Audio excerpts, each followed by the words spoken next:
Welcome back to Wake Up America. I'm Allison Maloney. The top U.S. general in the Middle East is warning that Iran has 3,000 ballistic missiles, some of which could reach as far as Tel Aviv. This as one of Israel's most prominent voices is saying no to a new nuclear deal. Jerusalem correspondent Daniel Cohen joins us live from the Old City. Good morning, Daniel.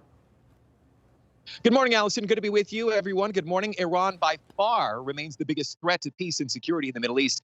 The danger of Iran's arsenal on full display in the last few days when its rockets smashed into a U.S. Army base in northern Iraq. CENTCOM Commander General Kenneth McKenzie in Israel last week, meeting with Prime Minister Naftali Bennett, other top Israeli officials as well.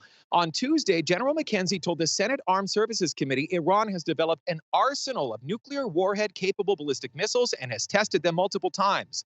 Talks to bring Iran back into a nuclear deal have stalled in Vienna. Iran insisting the Biden administration lift sanctions first. Here's a brief back and forth between General McKenzie and Maine Senator Angus King Tuesday. Do you view a nuclear Iran as more dangerous than an Iran with more money in their pockets?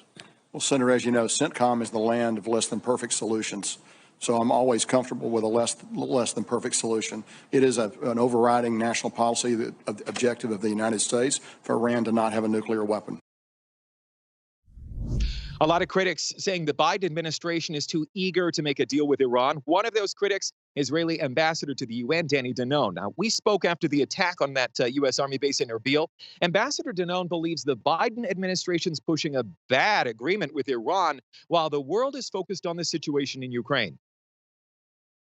We saw a few hours ago what happened when the Revolutionary Guard actually launched missiles against U.S. targets in the Middle East. So why are you actually empowering them now with more money, with more power? I hope that this deal will not happen. It is bad for Israel, bad for the U.S., bad for all democracies. Iran's foreign minister spoke yesterday after a meeting with his Russian counterpart, saying the war in Ukraine is not affecting nuclear talks.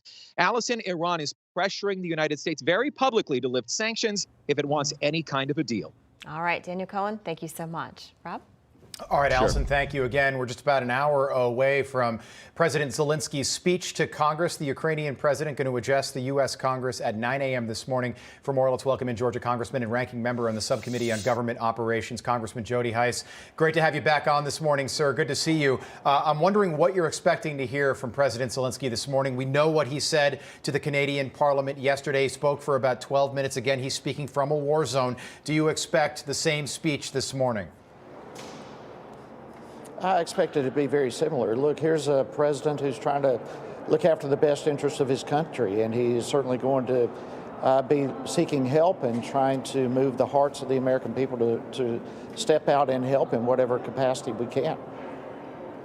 Congressman, we know that Zelenskyy, he's most likely going to push for harsher sanctions against Russia. How far do you think the administration is willing to go? Well, obviously, we've got to be very careful with this. I think not only the American people, the world needs to realize that we are potentially just a little bit away from a potential third world war here. There are so many other players involved in this besides just Ukraine and Russia. On the outside, you have other countries, not the least of which are China, that very heavily could be involved in all of this. So whatever maneuvers and actions that the United States needs to take here needs to be considered with a great deal of caution and keeping our national security and our best interest obviously at the forefront of it all.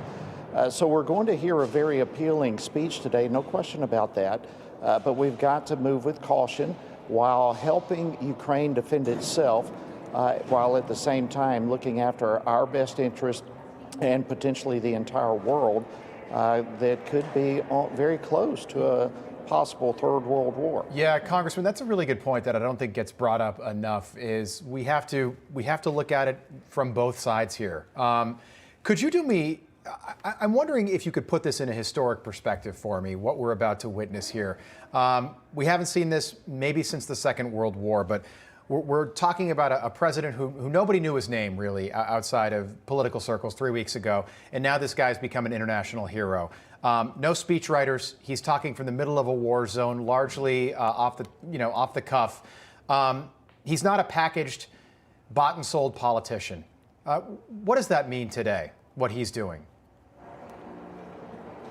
Well, I mean, the historical perspective, look, we all know that Ukraine has a great history of corruption. Ukraine has had many problems over their past itself, and yet now they are defending themselves, and the eyes of the world are very much concerned and want them to be able to defend themselves against a country like Russia. You know, on the other hand, if we're going to look at a historical perspective, right here in our own administration in the White House, we have probably the equivalent of a Chamberlain, someone whose policies on the global stage have been policies of appeasement, somehow thinking that we can impact this by appeasement, and you can't do that. We would not be in this situation had we had leadership such as Trump. And you know, I mean, it's true. Absolutely. So you know, there's a lot of parallels that can be drawn from history in this. Yeah, a strong leader. Congressman Jody Hice, thank you so much. We appreciate you joining us today. Good to see you, Congressman.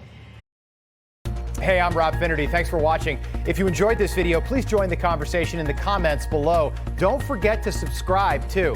Hit the bell icon to be alerted to breaking news. And remember, there's a whole lot more on Newsmax TV, America's fastest growing cable news network. Newsmax TV, where real news for real people.